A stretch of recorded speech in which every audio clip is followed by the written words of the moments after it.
Hello bachcho, in this question a body of mass 6 kg is under a force which causes a displacement in it given by S equal to t square by 4 where t is the time. The work done by the force in 2 seconds is.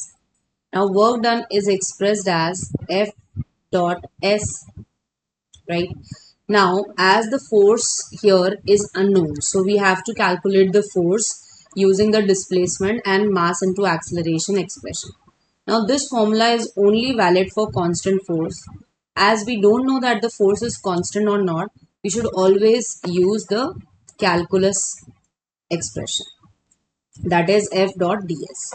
तो ये आपका better रहेगा, ठीक है. अगर this is valid for all the forces तो ये तो एक मेथड हो गया this approach. Another method is using work energy theorem.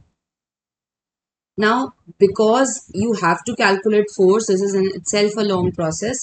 I would prefer the method 2 in this case. This is method 1. So, दोनों से आपका same answer आएगा.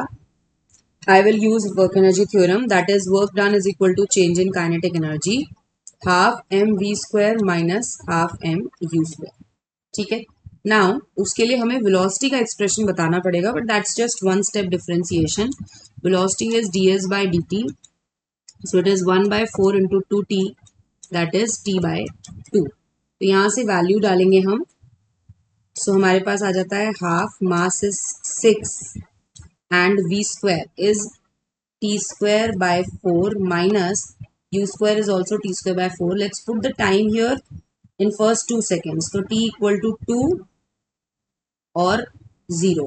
तो यहाँ पर तो 0 हो जाएगी वेलोसिटी. तो मेरे पास आ जाता है half into 6 into 1. So this is simply 3 joules. So the required work done is option number 4, 3 joules. आप यहाँ से करते तो वेलोसिटी से एक और बार एक्सेलरेशन बनाना पड़ता, वो हो जाता आपका हाफ. क्योंकि ये एक्सेलरेशन कांस्टेंट आ रहा है इसलिए हम फोर्स को ma से निकाल सकते थे, that is 6 into half and work done हो जाता हमारा. अच्छा, यहाँ से हमें डिस्प्लेसमेंट भी निकालना पड़ता, T square by 4, that is 4 by 4 which is 1. तो यहाँ से भी हमारा वर्क डन सेम आता, 3 joules. Okay, so the correct answer is option 4. Thank you.